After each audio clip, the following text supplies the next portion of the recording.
As you know that we have studied first chapter of Flamingo the last lesson.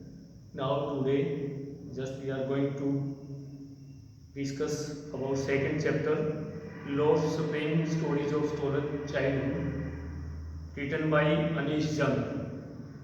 First of all, I would like to tell you about the introduction. Listen carefully. Anish जंग is one of the famous writers of India. जो अनीश जंग हैं वो भारत के जितने भी लेखकों में से एक प्रसिद्ध लेखिका है। She was born in Rourkela, उसका जो जन्म है वो राउरकेला में हुआ है। But she spent her childhood in Hyderabad, उसने अपना बचपन हैदराबाद में बिताया। She got her education in Hyderabad and in USA, उसने अपनी शिक्षा जो है हैदराबाद के साथ साथ संयुक्त राज्य अमेरिका से प्राप्त की। अनीश जंग बिगेन हर लिटरेरी कैरियर, उसने अपना जो साहित्यिक जीवन था, सफ़र था, वो शुरू किया as writer and columnist for major newspaper of India, जो भारत के प्रसिद्ध जो समाचार पत्रों में से के लिए एक लेखक और स्तंभकार के रूप में शुरू किया था। This lesson has been taken from her book Lord Supreme Stories of Stolen Childhood। ये चैप्टर जो है उसकी एक पुस्तक थी प्रसिद्ध, lost spring stories of stolen childhood से लिया गया है। This lesson presents a depressing picture of modern India. इसमें क्या रहता है, ये जो पाठ है ये आधुनिक भारत की एक विषाद या निराशाजनक तस्वीर को प्रेजेंट करता है, प्रस्तुत करता है। She gives a realistic description of the grinding poverty.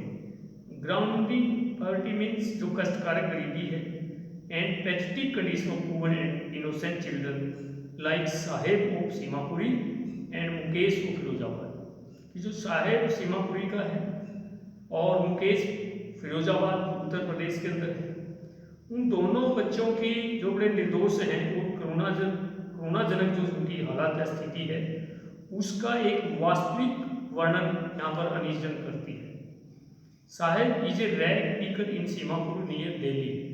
Delhi के पास जो सीमापुरी है, साहेब वहाँ पर कूड़ा बीनने का काम करता है। On the other hand Mukesh works as a labourer in a bangle making factory of Firozabad in Uttar Pradesh. दूसरी तरफ जो मुकेश है वो फिरोजाबाद के अंदर एक चूड़ी कांच उद्योग में काम करता है। Like many others in India, Bharat में दूसरे की भांति the childhood of Saheb and Mukesh is full of abject poverty and misery. Abject means होता है बड़ा दयनीय, तो दूसरे बच्चों की भांति भारत में साहेब और मुकेश का जो जीवन है वो कष्ट और गरीबी से भरा हुआ है, परिपूर्ण है। Dear student, this is all about the introduction of the chapter. I think you have understood, I think, clearly. Now I would like to tell the summary of this chapter and hope that you will listen carefully and try to learn the whole detail of this chapter. Sahib is a rag picker. साहेब एक कूड़ा बीनने वाला है। Anees Jung sees him daily scrounging the garbage dumps. Anees Jung जो है प्रतिदिन उसे कूड़ा बीनते हुए देखती है। ही केम टू ढाका, ये ढाका से आया है, विच इज इन बांग्लादेश, जो बांग्लादेश के अंदर है।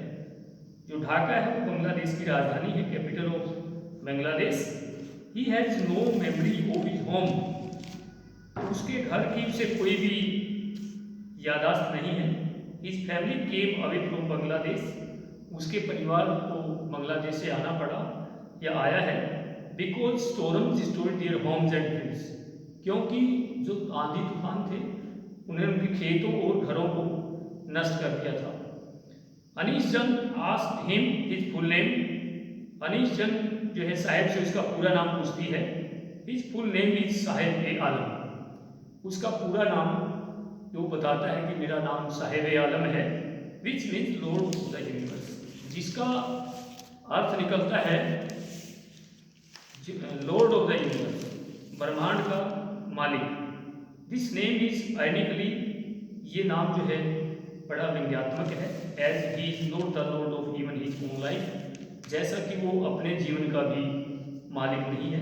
He leads a life of utter poverty and misery, बहुत अटर मीन्स अत्यधिक, मिजरी कष्ट, वो अत्यधिक गरीबी और कष्ट का जीवन व्यतीत करता है।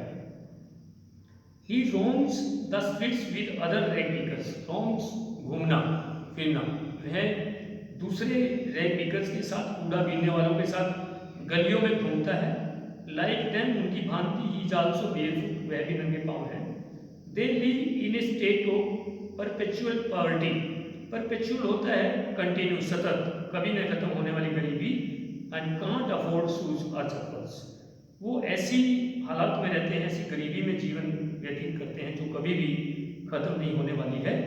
और उनके पास न जूते हैं और न ही चप्पल है। Like many other families of rag pickers, दूसरे परिवारों की भांति जो कूड़ा बीनने वालों के हैं उनकी भांति, साहेब फैमिली लिव्स इन सीमापुरी, साहेब का परिवार भी सीमापुरी में रहता है।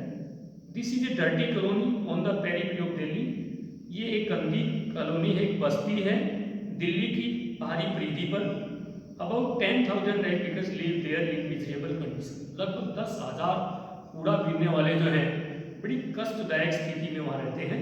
The colony shows no signs of development, और बस्ती में लगता है कि विकास का कोई भी संकेत नजर नहीं आता है। The houses are made of mud, जो घर हैं वो मड कीचड़ के बने हुए हैं।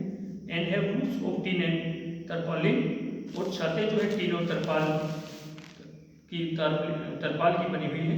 The colony is devoid of sewage, devoid होता है वंचित होना, सीवेज ड्रेनेज और रनिंग वाटर, उसमें किसी भी प्रकार की जल निकासी की व्यवस्था नहीं है। They have lived for more than 30 years, वो यहाँ पर लगभग 30 वर्षों से भी अधिक समय से रहते हैं।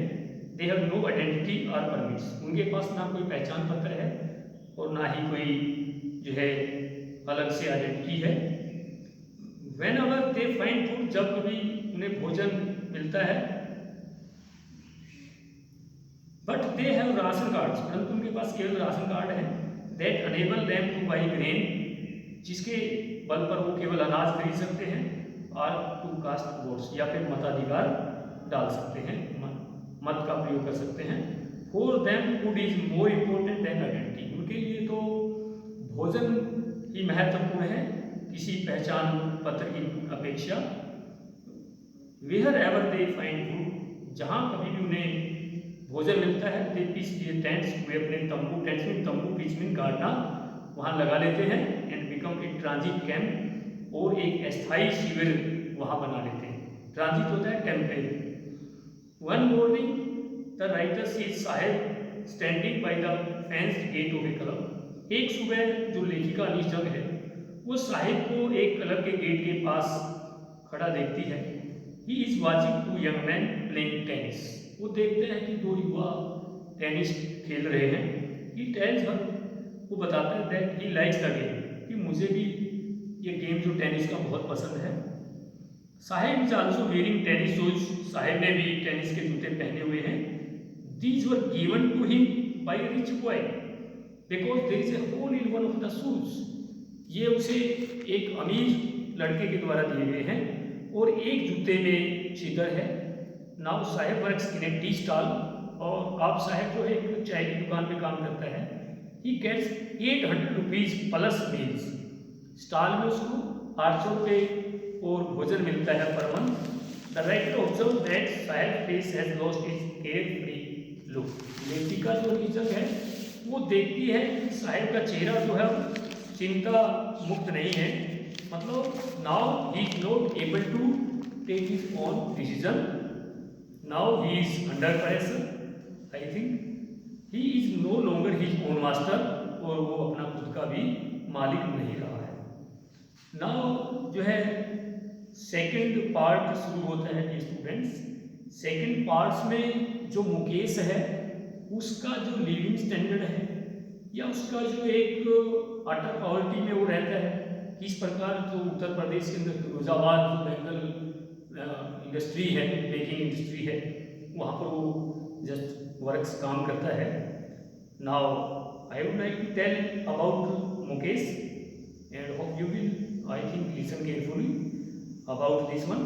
आई want to drive a car, मैं एक कार चलाना चाहता हूँ। Now the writer describe the life of another poor boy, his name is Mukesh, उसका नाम मुकेश है, जो दूसरा गरीब लड़का है। His family works in A Bengal factory, और उसका परिवार एक कांच उद्योग में काम करता है, चूड़ी बनाने वाली फैक्ट्री में। He lives in a dusty street of Firozabad, वो फिरोजाबाद की जो धूल भरी गलियाँ हैं उसमें रहता है। This town is famous for its bangles, ये जो कस्बा है ये चूड़ियों के लिए प्रसिद्ध है। It is the centre of India glass blowing factory, ये भारत का जो चूड़ी उद्योग है, कांच उद्योग है, उसका केंद्र रहा है Firozabad. Like other poor families of the town, नगर के कस्बे के जो दूसरे गरीब परिवारों की भांति Mukesh family has been making bangles, Mukesh का परिवार भी फॉर जनरेशन कई पीढ़ियों से चूड़ियाँ बना रहा है। But Mukesh has dreams in his eyes, परंतु मुकेश के अपने सपने हैं, वो कुछ बनना चाहता है। Just he wants to achieve something extraordinary. He wants to be a motor mechanic. वो एक मोटर मैकेनिक बनना चाहता है। He said that he wants to learn to drive a car.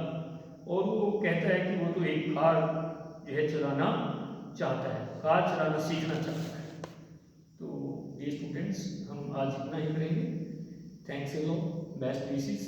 I hope that you will study this chapter carefully and I think make or prepare, I think in your fair notebooks the difficult word meanings. That's all only for today.